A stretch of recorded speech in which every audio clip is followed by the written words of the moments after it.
I died on my wedding night.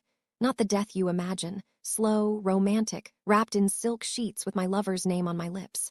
No, I died choking on my own blood, my white wedding handbox soaked crimson, while the man I loved watched from the shadows and did nothing. His name was Yi Jun, Crown Prince of Joseon, the most beautiful liar I ever knew. And this was not the first time he killed me. The cold bit through my thin servant's robes as I knelt in the courtyard. My knees had gone numb an hour ago, pressed against frozen stone, but I didn't move. Couldn't. In the palace, a servant who breaks position before dismissed breaks something far more valuable, the illusion of invisibility. You there, girl with the scar. I kept my head down. The scar he meant ran along my left collarbone, a thin white line I'd carried since childhood. In my village, they said it looked like a sword stroke. In the palace, no one cared enough to ask. Look at me when I speak to you. I raised my eyes slowly. The man before me wore the deep blue robes of the crown prince, embroidered with golden dragons that seemed to writhe in the morning light. But it wasn't the robes that stole my breath. It was his face. I knew that face. God help me, I knew those eyes, dark and endless and somehow sad even when they smiled. I knew the way his hair fell across his forehead, the small mole just below his right ear, the exact curve of his mouth when he was about to say something cruel disguised as kindness. But I had never seen him before in my life. What is your name? He asked, my tongue felt thick. Mhwa, your highness, like the plum blossom. Mhwa. He repeated it slowly, tasting each syllable, then his eyes narrowed. Why are you crying? I hadn't realized I was. I touched my cheek and my fingers came away wet. I don't know, your highness. He studied me for a long moment and something flickered across his face, recognition, maybe, or confusion, or pain. Then it was gone, replaced by the smooth indifference of royalty. You will serve in my private quarters, he said. Report to head court Lady Kim before sunset. He walked away, his attendants trailing like shadows, and I remained kneeling in the courtyard as snow began to fall. My heart was racing. My hands were shaking, and somewhere deep in my chest, in a place I didn't know existed, something that had been sleeping for a very long time began to wake up. The crown prince's quarters were quieter than I expected. I'd heard stories, the wild parties, the concubines, the endless politics. But as I scrubbed floors and changed bedding and kept my eyes down, I noticed only silence and empty rooms and a prince who sat alone by his window every night, staring at the moon like it held answers to questions he couldn't speak aloud. 3 weeks passed before he spoke to me again. I was replacing candles in his study when his voice cut through the silence. Have we met before? My hands stilled. No, your highness. You're certain? I would remember meeting the crown prince. That's not what I asked. I turned slowly. He was sitting at his desk, brush poised over paper, but his eyes were fixed on me with an intensity that made my skin prickle. I dream about you, he said quietly. Every night for 3 months, a woman with a scar on her collarbone and plum blossoms in her hair. She dies in my arms and I can't save her. I never can. Room tilted. Gripped the table edge to steady myself. That's impossible, your highness. I know. His voice was rough, almost angry. And yet here you are, wearing that same scar, looking at me like you've seen a ghost. Should go. Don't. Command froze me in place. He stood, crossing the room in 3 strides, and suddenly he was too close, close enough that I could see the shadows under his eyes and smell sandalwood on his robes and feel the heat radiating from his body. Who are you? He whispered. No one, your highness. Just a servant. Liar. His hand moved toward my face and I flinched. He stopped immediately, jaw clenching. I won't hurt you, he said. I would never, he didn't finish. But his hand was shaking, hovering in the air between us, and I realized with cold certainty that he was just as terrified as I was. I dream too, I admitted, the words escaping before I could stop them. A palace, fire, a man who looks like you, telling me he loves me while pushing a blade between my ribs. His face went white. What did you say? I don't know why I said that. I don't know what's happening to me. Me, HWA, please, your highness, let me go. For a long moment, he just stared at me. Then he stepped back, creating distance that felt like miles. Go, he said quietly. But this conversation isn't over. I fled his study, my heart hammering so hard I thought it might break through my chest. And as I ran through the empty corridors of the palace, a voice whispered in my head, not my voice, but close enough to terrify me. He killed you before. He'll kill you again. Run. Run before it's too late. But I didn't run, maybe I should have. Maybe if I'd left the palace that night, stolen a servant's coat and disappeared into the city, everything would have been different. But there's something about destiny or punishment or whatever this was that makes running feel impossible, so I stayed. And slowly, carefully, Yejun and I began to break. It started small. A glance held too long, his hand brushing mine as I served his tea. Conversations that lasted past midnight, both of us sitting on opposite sides of his study, talking about nothing and everything while the palace slept around us. "Tell me about your village," he said one night. "I want to know who you were before this place tried to erase you." So I told him. About my mother who died when I was 5. My father who drank himself to death 3 years later. The neighbor who raised me and taught me to read in secret because education was wasted on servant girls. "Smarter than half my advisors," Yejun said quietly. "That's treason, Your Highness. Only if you report me." He smiled, and it transformed his whole face. "Will you?" "I haven't decided yet." He laughed then, a real laugh, surprised and genuine, and something in my chest cracked open. This was dangerous. More dangerous than swords or poison or palace politics. This was the kind of danger that destroyed people from the inside out. "Why do you sit alone every night?" I asked. "You could have anyone, concubines, advisors, friends." "They don't see me," he interrupted. "They see the crown, the power, the throne I'll inherit when my father dies." He paused. "You see me." "Barely know you. You've known me for lifetimes." The words hung between us like smoke. Neither of us moved. "That's insane," I whispered. "I know." "We're both losing our minds." "Probably." "Highness, June, when we're alone, call me June." "I can't. Please." God help me, the way he said it, like he was begging for something he couldn't name, broke the last of my defenses. "June," I said softly, his eyes closed. "Again, June. Waited so long to hear you say my name. Met 6 weeks ago." He opened his eyes, and they were full of centuries. "We didn't." The memories came back in pieces, not all at once, not clean or linear. They arrived like shattered glass, sharp fragments that cut as they surfaced, leaving me bleeding and confused and terrified. The first one hit me while I was drawing water from the well, different palace, different lifetime.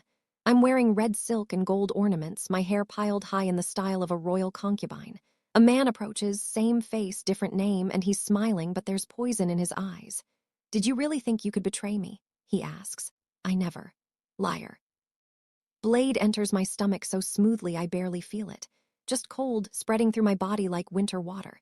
He holds me as I fall, and he's crying now, crying and apologizing, and I don't understand why he's sorry for something he chose to do. "I loved you," I whisper. "I know," he says. "That's why you had to die." I came back to myself on my knees beside the well, vomiting into the snow. Another servant found me, helped me to the medical quarters, whispered that I'd worked myself sick. But I knew the truth. This wasn't the first time, and it wouldn't be the last. "You remember."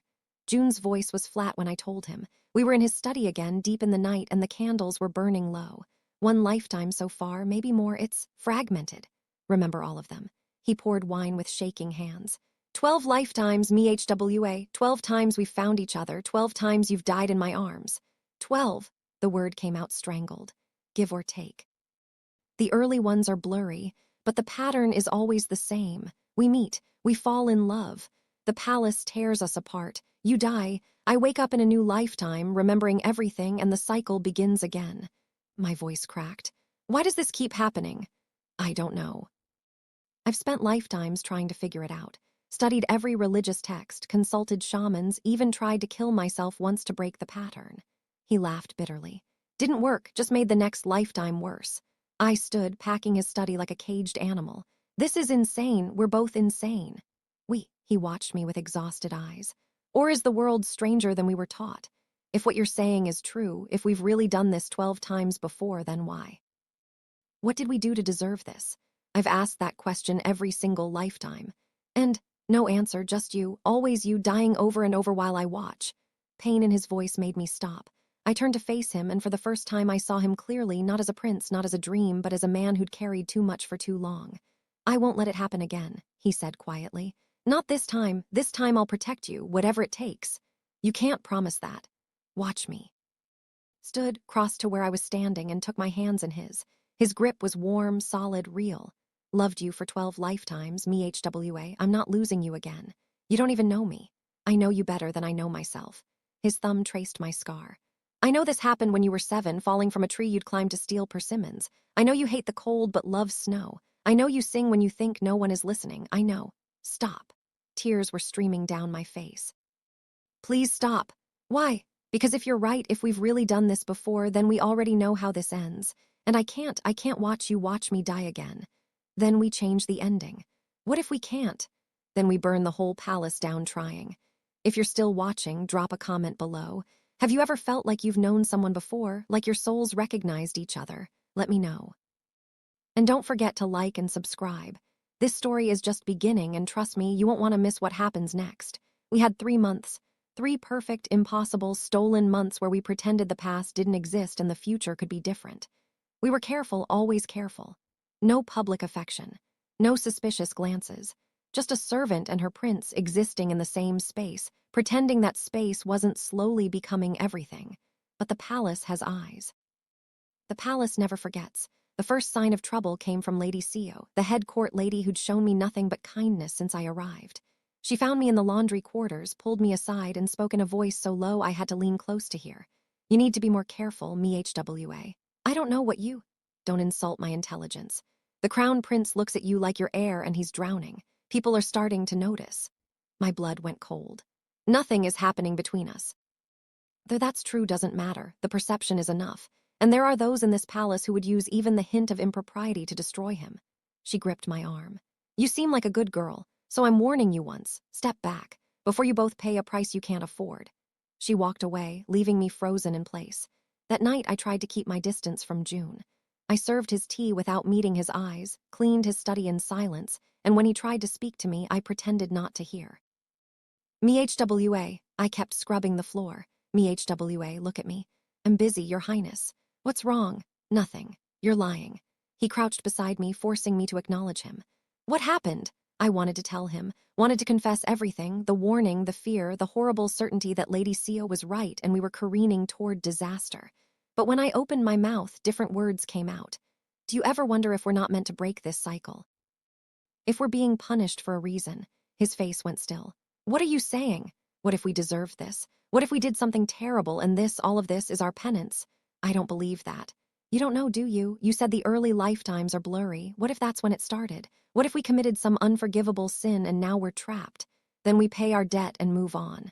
Or we keep paying forever. Silence stretched between us.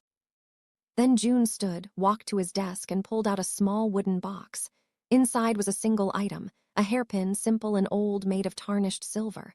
Carried this through 7 lifetimes, he said. It was yours in the first life I clearly remember. You gave it to me the night before you died. Said it was the only thing you owned that mattered. He held it out to me. Take it. Remember who we were before the palace made us ashamed. I took the hairpin with shaking hands. As my fingers closed around it, another memory slammed into me. We're younger, maybe 16, 17, sitting by a river far from any palace walls. He's laughing at something I said, and I'm braiding flowers into my hair, and we're just 2 people who haven't yet learned that love can be a weapon. Marry me, he says suddenly. Asterisk, we can't. You're the prince. I don't care. Asterisk, your father will kill us both. Then we'll run, we'll disappear, we'll become ghosts. I can't lose you. But he did, 2 weeks later, and the cycle began. I came back gasping, tears streaming down my face. June caught me before I fell. I remember, I choked out. That lifetime, we tried to run, but they found us. Your father, he made you watch while they... Don't. His voice was raw. Don't say it. Made you choose, me or the crown. I know. You chose. I know what I chose. He was shaking now, holding me so tight I could barely breathe. I've lived with that choice for 11 lifetimes. Don't make me relive it again. We stayed like that, wrapped around each other, breaking in the candlelight. And somewhere in the palace walls, I swear I heard laughter, cold and distant and cruel. The next day, everything changed. The queen summoned me. I'd never seen her before. She didn't involve herself with servants, didn't notice us unless we failed at our invisibility. So when a court lady appeared at dawn and told me to prepare myself for an audience, I knew something was very wrong. Lady Sio helped me dress, her hands efficient but gentle. Whatever she asks, she whispered. Lie, tell her whatever she wants to hear. Your life depends on it. What does she want? To break her son. Lady Sio's eyes were sad. And you're the weapon she's chosen. Queen's chambers were vast and cold, decorated in white and silver like a tomb for the living. She sat on a raised platform, her robes so heavy with embroidery she seemed more statue than woman. But her eyes were sharp and alive and full of calculation. Kneel, she said. I dropped immediately, pressing my forehead to the floor. Look at me. I raised my eyes. She studied me in silence, and I felt like an insect under glass. Prettier than I expected, she said finally. I can see why my son has lost his mind. Your Majesty, I don't. Silence. You will speak only when asked a direct question, not if you understand. I nodded. Good, now. How long have you been fucking my son? The words hit like a slap. Your Majesty, I've never. I said silence. Her voice could have frozen blood. Let me rephrase, how long has my son been visiting your bed? And don't lie, I have reports from 3 different sources. The only question is whether you seduced him or he forced you. My mind raced. If I claimed he forced me, June would be implicated in assault. If I admitted to willingly being with him, I'd be executed for daring to touch royalty. Either way, we were destroyed. Neither, Your Majesty, I said quietly. The Crown Prince has shown me nothing but propriety. You're lying. I'm telling the truth. She stood, descending from her platform with the slow grace of a predator. She circled me, examining, and I kept my eyes down. Braver than you look, she said. Stupid, but brave. My son has spent 12 years preparing to be king. He's disciplined, focused, perfect in every way. And then you arrive. A nothing, a servant, a girl with a scar, and suddenly he's distracted. Emotional, weak. She stopped in front of me. You're going to leave this palace today, and you're never going to see my son again. Majesty, if you refuse, I'll have you executed for treason. If you tell my son about this conversation, I'll have your entire village burned to the ground. Every man, woman, and child who ever knew you dead, because you couldn't keep your place. She leaned down, her face inches from mine. Do you understand me, girl? I couldn't breathe, couldn't think, could only nod. Good, you have until sunset. Disappear quietly and I'll let you live. Cause a scene and I'll make sure your death takes days. She walked away, leaving me kneeling on cold marble, my world collapsing around me. I should have run. Should have taken her offer and disappeared into the countryside, lived whatever small life was possible for a servant with no name and no past. But I couldn't leave without seeing him one more time. I waited until nightfall, until the palace settled into sleep, and then I went to his study. He was at his desk, reading by candlelight, and when I entered, he looked up with such relief and joy that it broke me. Me, HWA. I was starting to worry. I'm leaving. The words killed his smile. What? Tonight now, I can't stay anymore. He stood so fast his chair fell backwards. What happened? Who spoke to you? It doesn't matter. Me, June, please. Tell me. His voice cracked like a whip, so I told him everything. His mother's threats, her ultimatum, the impossible choice she'd forced on me, and I watched his face transform from shock to rage to something darker, something that looked like resignation. This is my fault, he said quietly. No, yes, I've been selfish, reckless. I knew this would happen and I pursued you anyway. He laughed, but it was hollow. 12 lifetimes and I still haven't learned. Both made this choice. I'm the one who should have protected you. Instead, I've doomed you again. June, go. His voice was empty now. My mother's right, leave tonight, disappear. Maybe if you're far enough away, the cycle will break. You don't believe that. Have to believe something. I crossed to him, took his face in my hands, forced him to look at me. Love you, I said. I don't know if it's been 12 lifetimes or just these few months, but I love you, and I'm tired of running. Me, HWA. What if we stop playing by their rules? What if we choose differently? How? I don't know yet, but we've tried everything else. Running, hiding, sacrificing, obeying, nothing works. So maybe we try the one thing we haven't. Which is, we fight. For a long moment, he just stared at me. Then something shifted in his expression, something dangerous and determined and utterly reckless. If we do this, he said slowly, if we try to change the pattern, the palace will come for us with everything it has. I know. Could both die. Die anyway, every lifetime. At least this way we go down swinging. He kissed me then. Not gentle, not careful, desperate and claiming and full of 12 lifetimes of hunger. I kissed him back, pouring everything I couldn't say into the press of our mouths, and for just a moment the palace and the past and the future all disappeared. When we finally broke apart, we were both shaking. So how do we fight a curse we don't understand? I asked. We start by finding out what we did to deserve it. Comment below if you think they should fight or run. And smash that subscribe button. The next part reveals secrets that will blow your mind. The palace archives were forbidden to everyone except the royal historians and the king himself. Breaking in meant risking execution. But June was the crown prince, and crown princes have keys to places servants can't even dream of reaching. We went at midnight, cloaked in darkness and desperation. The archives were buried deep under the main palace, accessed through a series of corridors so old the stone walls wept with moisture. Our single candle cast jumping shadows, making everything look alive and hostile. What are we looking for? I whispered. Records, journals. anything from the first lifetime. June ran his fingers along shelves stuffed with books and scrolls. If this curse started somewhere, there has to be documentation.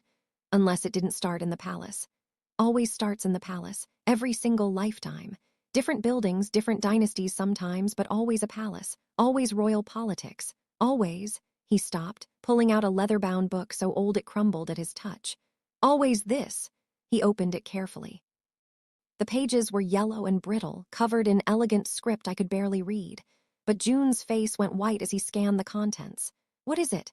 A diary. From the reign of King Tijo. That's... He did quick mental math. Over 600 years ago. What does it say? He read aloud, his voice hollow. The prince has gone mad with love for a palace maid. His Majesty ordered her execution to preserve the royal line, but the prince intervened. In his grief and rage, he made a bargain with a shaman, dark magic forbidden by the ancestors. He demanded she be returned to him. The shaman warned him. A soul recalled from death demands payment. The price is eternal repetition. You will find her again and again across lifetimes, but you can never keep her. She will die, and you will remember, and the cycle will continue until the debt is paid. The prince accepted these terms. 3 days later, the maid was found alive in the forest with no memory of her death. 6 months after, she was executed again for treason. The prince went mad. Some say he still searches for her, even now, centuries dead. Silence crashed over us like a wave. That's not possible, I whispered. Why not? Everything else about this is impossible. You're saying we're not the original couple, we're just echoes, replacements paying off someone else's debt. Maybe, or maybe we are them. Maybe we've been doing this for 600 years. He looked at me and his eyes were ancient. Maybe that's why I remember everything and you don't, because I'm the one who made the bargain, I'm the one who condemned us. June, don't. He closed the book with shaking hands. Don't tell me it's not my fault. I've had 12 lifetimes to accept what I am, what I've done. What you did was love someone. That's not a crime. It is when it traps them in an endless cycle of death. I grabbed his hands, forced him to focus on me instead of his guilt. Listen to me. I don't care if you made that bargain. I don't care if we've been doing this for 600 years. All I care about is finding a way out together. What if there isn't one? Then we make one. He stared at me for a long moment. Then slowly, something like hope flickered across his face. Shaman said the cycle continues until the debt is paid, he said quietly. But what if we've been paying the wrong debt? What do you mean? Every lifetime I've tried to save you, tried to protect you from the palace, from politics, from fate. What if that's the problem? What if the debt isn't about your death, it's about my control? I don't understand. The original prince couldn't let go. He loved you so much he literally broke reality to bring you back. But maybe the lesson isn't about love. Maybe it's about release. He squeezed my hands. What if the only way to break this curse is for me to let you go? My heart stopped. No, MHWA. No, we didn't come this far, didn't risk everything just so you could martyr yourself with some noble sacrifice. It's not martyrdom, it's ending this, freeing you. Don't want to be free without you. You say that now, but you haven't lived 12 lifetimes watching yourself die. You haven't had centuries to become the villain of your own story. His voice broke. Please. Let me do this one thing right. You want to do something right? Then figure out how we both survive, not just me, both of us. That's not. Both of us, June, or I walk into the Queen's chambers right now and confess everything. Let her execute me and start the cycle fresh. See how you like losing me by choice instead of fate. It was a cruel threat, but desperation makes us cruel. June stared at me, jaw clenched, eyes blazing. Then he pulled me into his arms and held me so tight I could barely breathe. Impossible, he muttered into my hair. So are you. If we're doing this, if we're really going to try to break this curse without one of us dying, we need help, professional help. The shaman, I don't know if the original one is still alive after 600 years, but there are others. People who understand magic and curses and deals made with the dead. He pulled back to look at me. It's dangerous. These people don't work for free and they don't care about royal titles. If we go to them, we're putting ourselves at their mercy, as opposed to the palace's mercy. Good point. We left the archives carrying the ancient diary and something that felt almost like hope. It was fragile, dangerous, probably foolish, but it was ours, and sometimes that's enough. Finding a shaman in Joseon wasn't hard. They existed in the margins, tolerated but never acknowledged, used by nobles who would never admit to believing in their power. The difficulty was finding one powerful enough to undo 600 years of curse work and discreet enough not to blackmail us later. Lady Seo helped, surprising us both. I suspected something was wrong. she said, when we confessed a carefully edited version of our situation. No one stares at someone the way you two stare at each other unless there's history. I just didn't realize how much history. Will you help us? She studied us for a long moment, then she sighed. There's a woman, lives deep in the mountains, 3 days' journey from here. She doesn't take many clients and she doesn't work cheap, but if anyone can break a curse this old. She paused. She's dangerous, unpredictable. People who visit her don't always come back the same. We'll risk it. I know you will, that's what worries me. She arranged everything, travel papers, supplies, even a cover story explaining why the crown prince was leaving the palace for several days. The queen would be furious, but by the time she found out, we'd be too far away to stop. We left at dawn, dressed as common travelers, with Lady Sio watching us go like a mother sending her children to war. Come back alive, she said. Both of you. We'll try. Journey was hard. 3 days on foot through mountain paths still heavy with winter snow. We slept in caves and abandoned shrines, shared what little food we'd packed, and talked about everything except what waited for us at the end. Tell me about your first memory, I said on the second night, huddled next to a small fire while wind howled outside. First memory of this lifetime or first memory ever? Ever.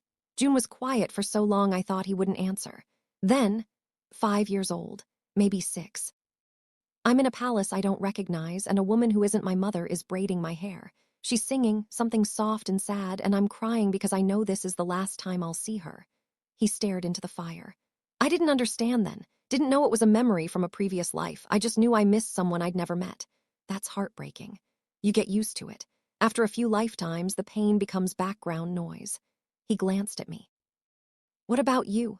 My first memory is falling from a tree and hitting the ground so hard I couldn't breathe. Someone found me, a neighbor, I think, and they said I was lucky. Told me I'd have a scar, but I'd survive. I touched my collarbone. I remember thinking even then that the scar felt familiar, like I'd had it before. Because you had. You've had that same scar in 8 of our 12 lifetimes together. How? I don't know. Some things carry over. Scars, birthmarks, certain personality traits. Like the universe is reminding us who we are even when we forget.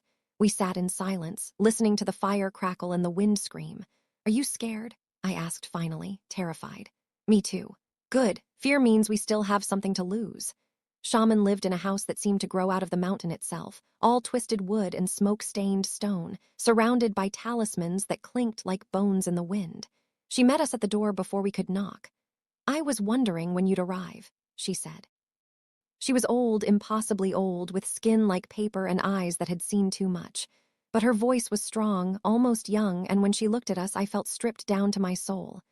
The cursed ones, she said. It wasn't a question. How did you? You carry death like perfume, boy, and you, she pointed at me. You wear lifetimes like clothes. Come inside. We have much to discuss and not much time. Her house was cluttered with things I couldn't name. Herbs, bones, metal instruments that might have been torture devices or surgical tools. She gestured for us to sit, then began preparing tea with movements so precise they looked like ritual. Tell me everything, she said. From the beginning. So we did. June spoke mostly, his voice flat and factual, recounting 12 lifetimes of love and death and failure. I added what little I remembered.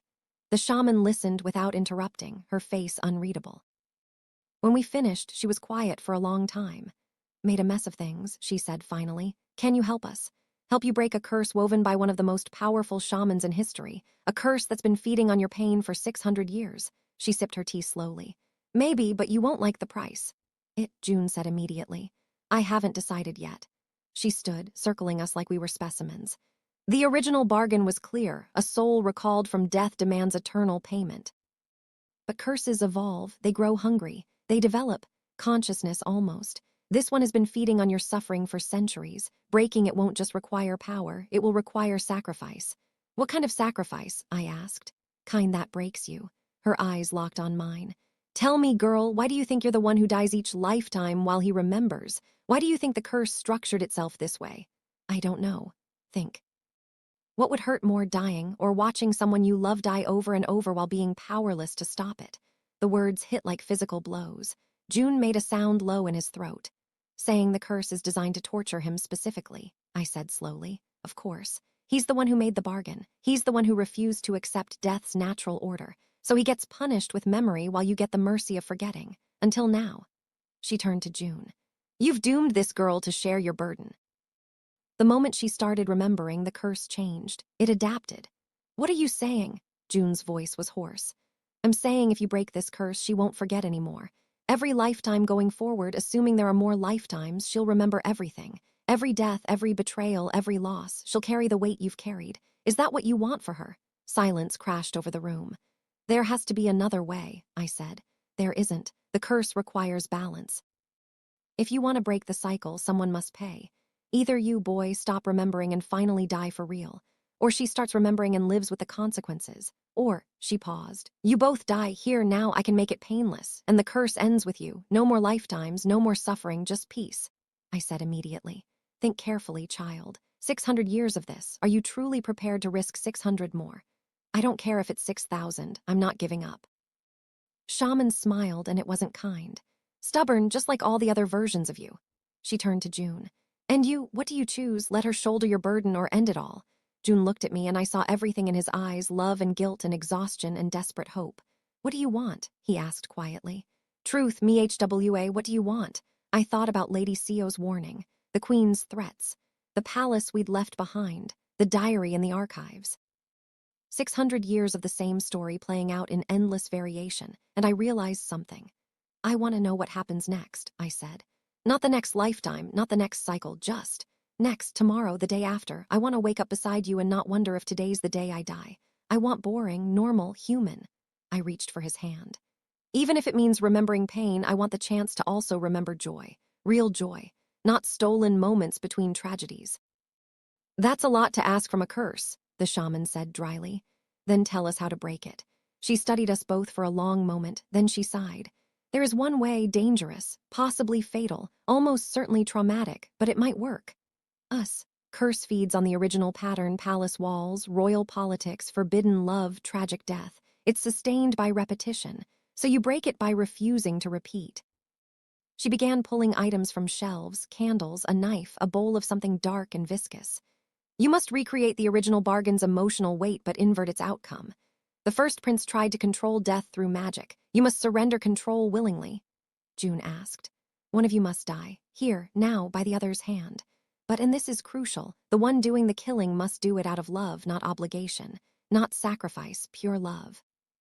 Kind that says, I trust you enough to destroy me because I know you'll carry me forward. Blood turned to ice. You want us to kill each other. I want you to choose death instead of letting fate choose it for you. That's the inversion. That's how you break the pattern. Then what? June demanded. One of us is dead. How does that help? Because the curse only works if the death is tragic and unwanted. If the death is a choice, a gift given willingly, then the magic has nothing to feed on. The cycle breaks. And she paused. If you do it right, if the magic recognizes the authenticity of your choice, there's a chance the dead one comes back, not as a ghost or a curse, as themselves, truly alive, truly free. A chance, I repeated. How big a chance? I don't know. 50-50, 60-40. This has never been done before. June laughed, and it sounded broken. So we gamble our lives on coin flip odds that this works. You've been gambling your lives for 600 years. At least this time you have agency. She wasn't wrong. But the idea of watching June die, or worse, being the one to kill him, made my stomach revolt. There has to be another way, I said desperately. There isn't. You want to break a curse woven from death, you pay with death. The only question is whether you pay meaningfully or let the curse keep taking its pound of flesh every lifetime. This is insane. But so is eternal reincarnation. She laid out her implements. I'll give you time to decide. But dawn is coming, and if you want to do this, it must be done before sunrise. Magic this old is tied to cycles, day, night, life, death. Miss the window and you'll have to wait for the next new moon. She left us alone in her cluttered house while she stepped outside. Through the window, I could see her standing in the snow, arms raised, chanting something I couldn't hear. June and I sat in silence. Do it, he said finally. I'll be the one who dies. No, me HWA, please. I've lived with this guilt for lifetimes. Let me do this one thing right. Let me be the one who breaks us free. If it doesn't work, if you die and just stay dead, then at least you'll be free. You can live a full life without this curse hanging over you. Don't want a life without you, but you'd have one. That's more than we've ever had before. Tears were streaming down my face now. You're asking me to kill you. Asking you to trust me.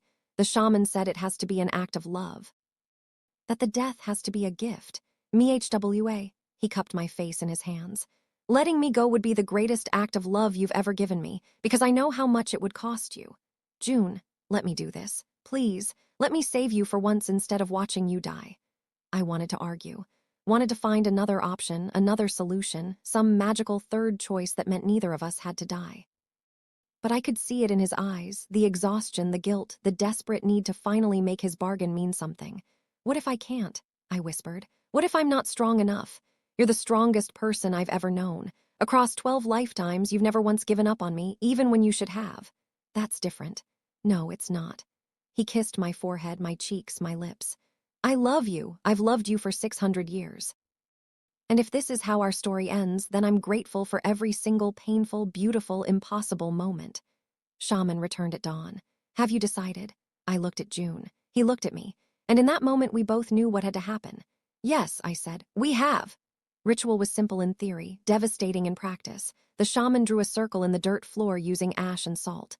She placed candles at 4 points, north, south, east, west. She filled a bowl with water from a mountain spring and added drops of her own blood, chanting in a language that made my teeth ache. Once you begin, you cannot stop, she warned. The magic will hold you in place until one of you is dead. If you hesitate, if you try to break the circle, the curse will kill you both and start the cycle fresh. Do you understand? We nodded. She handed me the knife. It was old and plain, with a blade that had clearly drawn blood before.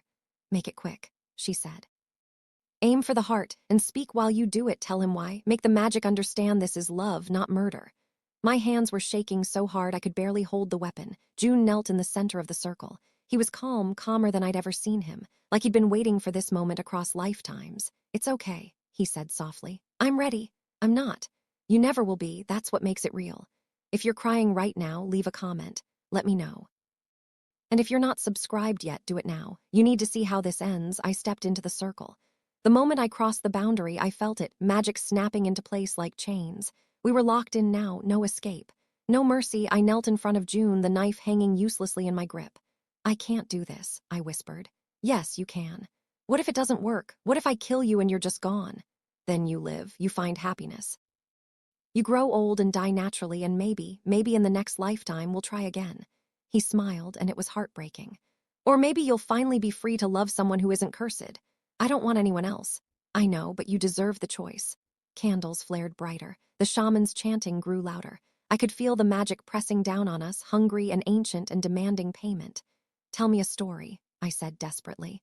Tell me something good, something from before all this. June thought for a moment. Then, the first lifetime I remember clearly, we weren't in a palace. We were just kids in a village by the ocean. You were the fisherman's daughter, and I was the merchant's son, and we used to sneak away to swim in the sea at sunset. His eyes were distant, lost in memory. You could hold your breath longer than anyone. Used to dive down and bring up shells, and you'd laugh when I said they were magical. You'd say, they're just shells, June, but you'd keep them anyway. Tears blurred my vision. What happened?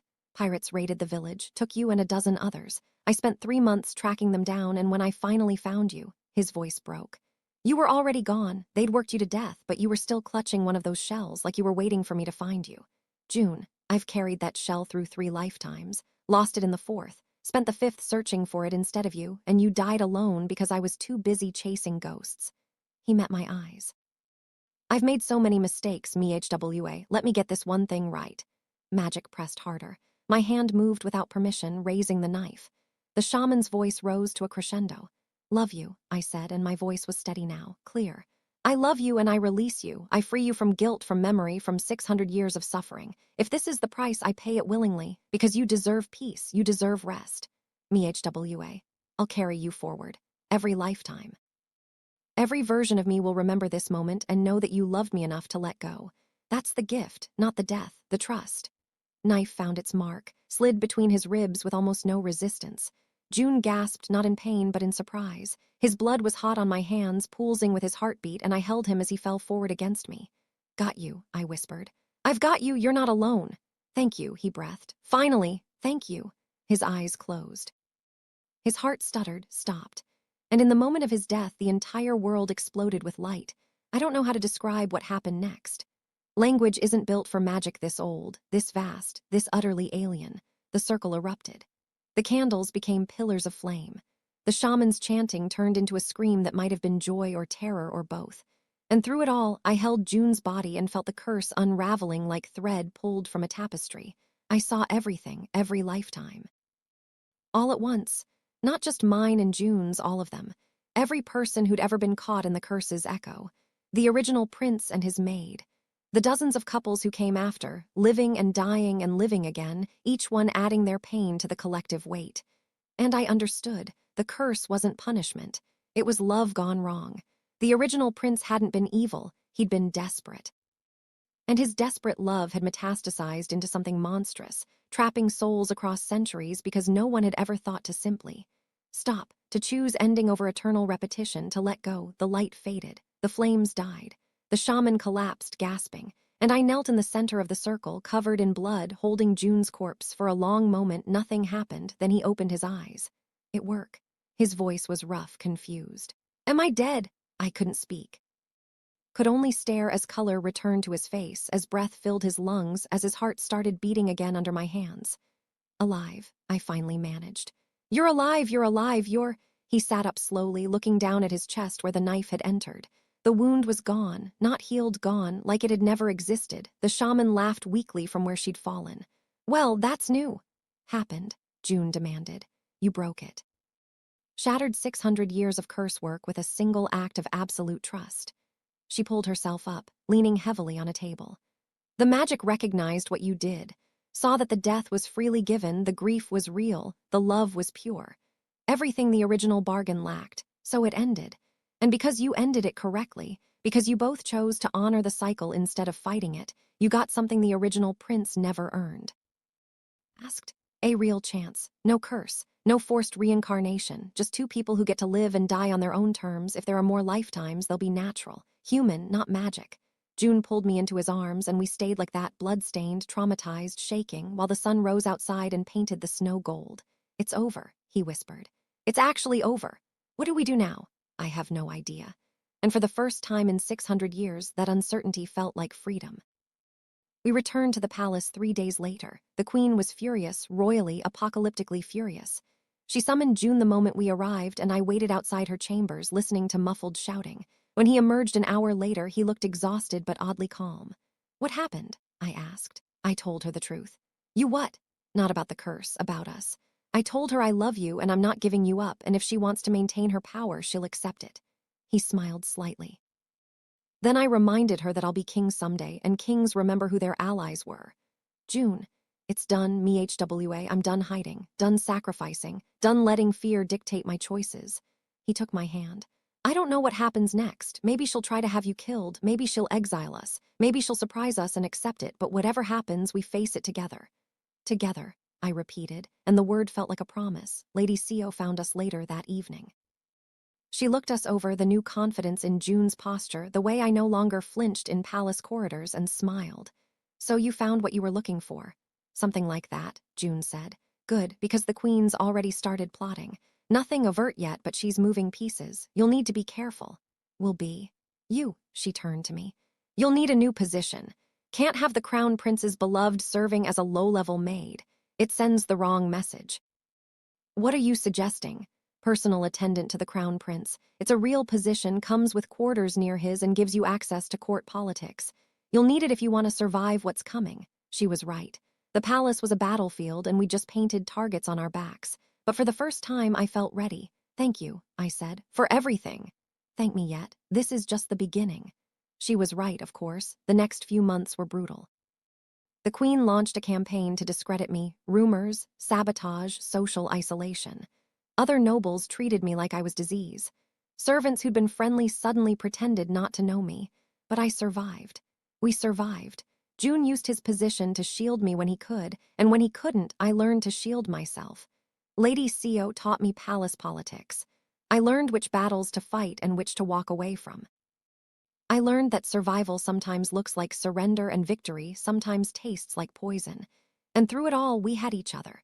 Really had each other, not stolen moments or secret meetings, but actual time. Conversations that lasted hours. Meals shared in comfortable silence. Nights falling asleep in the same room, knowing we'd wake up together. It was ordinary. Human. Beautiful. 6 months after we broke the curse, June summoned me to his study late one night. I found him at his desk, staring at a document with an expression I couldn't read. "What's wrong?" "My father is dying." He said it flatly, without emotion. "The physicians say he has weeks, maybe days." I sat down slowly. "I'm sorry. B, he was a terrible father and a worse king, but his death means you'll be king. And the moment I'm crowned, everything changes. The rules, the expectations, the pressure. My mother will lose her power, but the court will gain it. And they'll come for you with everything they have." "I know. MHWA, I need to ask you something, and I need you to think carefully before you answer." He stood, crossed to where I sat, and took my hands. "Marry me." The words hung in the air between us. "June, not as a concubine, not as a secret, as my queen, my equal, my partner." His grip tightened. "I know it's dangerous. I know the court will riot, but I've spent 12 lifetimes losing you to palace politics. I'm not doing it again. So marry me, help me rule, help me change this place into something better than what it is. The court will never accept a servant as queen. Then we'll make them accept it. I'm tired of letting tradition dictate love. You've already died for me once this lifetime. Let me return the favor by giving you the one thing the curse could never take, a future." I looked at him, really looked. Saw the man who'd carried 600 years of guilt and somehow still had room for hope. Who'd died and come back and chosen to fight rather than hide. "Yes," I said. "Yes, I'll marry you." He kissed me then, and it tasted like dawn. The king died 2 weeks later. June was crowned in a ceremony so elaborate it felt like theater. He sat on a throne that had broken dozens of rulers before him, wearing robes that weighed more than I did, and spoke oaths about protecting a kingdom that had never protected him. And then, in front of the entire court, he announced his intention to marry me. The reaction was immediate and explosive. Nobles shouted. The queen fainted or pretended to. The advisors demanded emergency councils. It was chaos, but June stood firm. "This is not a request," he said, his voice carrying over the noise.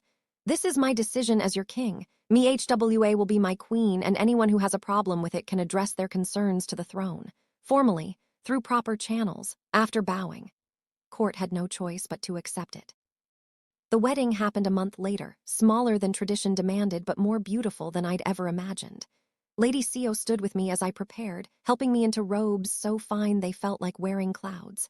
"Nervous?" she asked, terrified. "Fear means you're paying attention." She adjusted my hairpin, the same tarnished silver one June had given me, now polished to gleaming. "You're about to become one of the most powerful women in the kingdom. Use it well." "Try. Don't try. Do. Because there are 1,000 people in this palace who want to see you fail. Prove them wrong." Ceremony was quiet but meaningful. No massive crowds, no political theater, just June and me and a handful of people who'd helped us survive. We spoke vows that we'd written ourselves, promising not perfection but partnership. Not easy love but real love. And when he kissed me as the ceremony ended, I felt something I'd never felt before in any lifetime, complete. Being queen was exactly as hard as Lady Sio warned. The court resisted every decision I made. Nobles spread rumors. Servants tested my authority. The queen mother, stripped of her power but still influential, worked tirelessly to undermine me. But I learned. Slowly, painfully, I learned. I learned that power is not about being loved. It's about being respected. I learned that sometimes you have to break people who refuse to bend.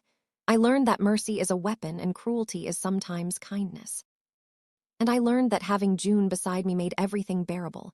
We worked together, truly together. He handled military matters and foreign policy. I focused on internal politics and court management. When he was harsh, I was diplomatic. When I was too soft, he provided steel. We became partners in the truest sense. 2 years after our wedding, I found out I was pregnant. The news sent shockwaves through the palace. An heir, a legitimate heir. Suddenly, I wasn't just the servant queen, I was the mother of the future. People who'd ignored me started paying attention. Those who'd undermined me suddenly offered support. It was strange and uncomfortable and oddly satisfying. "Do you feel?" June asked that night, his hand resting on my still flat stomach. "Scared, excited, terrified something will go wrong." "Nothing will go wrong, I'll make sure of it. You can't control everything. Watch me." But for once, the universe seemed to agree with him. The pregnancy progressed smoothly. I gave birth to a healthy daughter on the first day of spring, and when they placed her in my arms, I understood something I'd never grasped before. This was what the original prince had been trying to preserve. Not love, life. The continuation of something beyond yourself. The chance to leave behind more than just pain. We named her Hyjin, Pearl of Wisdom. And as I held her, Watching June's face transform with wonder and terror and overwhelming love, I thought about the curse we'd broken and the future we'd built. Do you ever miss it? I asked quietly. The old lifetimes, the simplicity of knowing how the story ends. He considered carefully. Sometimes. But then I look at you, really alive, growing old with me instead of dying young, and I realize I prefer the uncertainty. Not knowing is what makes it worth living. Even when it's hard, especially when it's hard. Daughter made a small sound and we both leaned in close, watching her breathe, counting her heartbeats, marveling at the impossible fact of her existence. Thank you, June whispered. For everything, for breaking the curse, for marrying me, for this. Did it together. I know, that's what makes it matter. If you've watched until now, thank you, seriously. Drop a comment and tell me what you thought. Did this story break your heart? Did it heal it? Let me know. And don't forget to like and subscribe. There are more stories coming. More palace romances. More impossible love. More reasons to ugly cry at 2 because that's what we do here. We tell stories about love that refuses to die, even when it should. 10 years passed. Haijin grew into a fierce, clever child who had her father's eyes and my stubbornness. We had 2 more children, sons who looked like tiny versions of June and kept the palace in constant chaos. The kingdom stabilized under our rule. June implemented reforms that made enemies of half the court and heroes of the common people. I worked behind the scenes, building alliances, managing conflicts, ensuring that our vision survived beyond our lifetimes. It wasn't perfect. We made mistakes. There were rebellions and scandals and moments when everything felt like it was falling apart. But we survived, together, and slowly, so slowly I almost didn't notice. I stopped waiting for disaster, stopped expecting betrayal. Stopped wondering when the curse would return, because it was really, truly broken. One night, 15 years after we broke the curse, I found June on the palace roof. He was staring at the moon like he used to, but this time his expression wasn't sad, just thoughtful. Can't sleep, I asked, joining him, just thinking. About? Everything. Lifetimes ago, if someone had told me we'd end up here, married, with children, ruling a kingdom, I wouldn't have believed them. I'd spent so long waiting for tragedy that happiness felt like fantasy. Now I'm grateful. For every boring, ordinary, beautiful day. For arguments about politics and children's tantrums and getting old with you. For not knowing what happens next. Leaned against him and we sat in comfortable silence. Do you ever wonder if we'll remember this lifetime? I asked. If there is a next one, if we get reincarnated naturally, will we know each other? I don't know. Maybe, maybe not. But I hope even if we don't remember specifics, some part of us will recognize the feeling. That sense of I know you, I've always known you. That's romantic. Romantic. You knew that when you married me. We watched the moon together and I thought about the girl I'd been 15 years ago, scared, confused, trapped in patterns she didn't understand. And I thought about the woman I'd become, stronger, wiser, scarred in different ways but also healed. Thank you, I said quietly. What? For not giving up. Across all those lifetimes, you could have stopped searching, stopped hopping, but you didn't. And because you didn't, we got this. Got this because you were brave enough to kill me. Semantics, he laughed. I love you, me HWA, in this lifetime and whatever comes next. I love you too. And we stayed there on the roof until dawn, watching the sky change colors, holding hands like teenagers who'd just discovered love instead of rulers who'd spent centuries fighting for it. I'm old now. 63, with silver hair and joints that ache when it rains and grandchildren who think I'm ancient. June's health is failing. Nothing dramatic, just the slow decline of a body that's lived a full life. We spend our days in quieter corners of the palace, away from the politics we used to thrive in.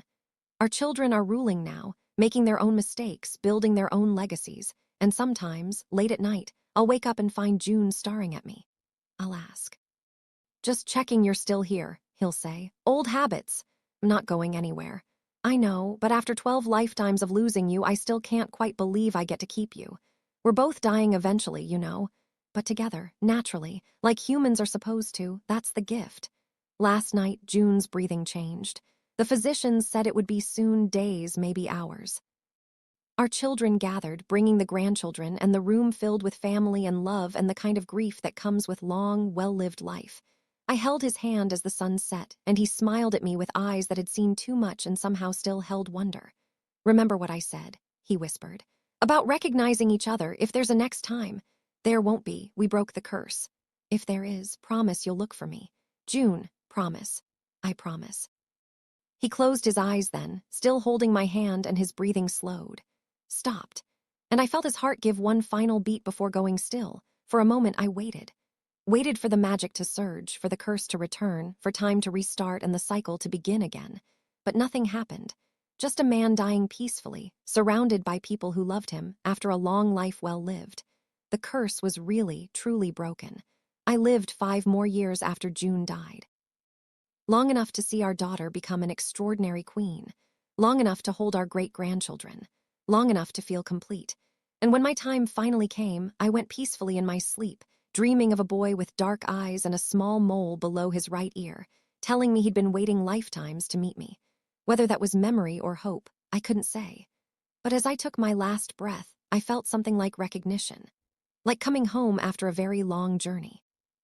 And I thought, maybe the curse didn't end, maybe it transformed, maybe instead of punishment it became promise.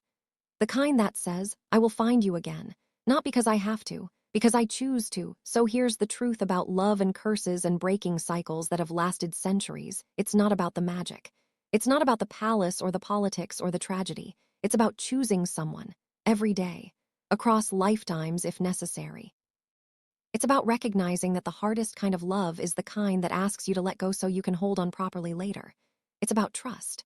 About believing that even death isn't strong enough to break what you've built together.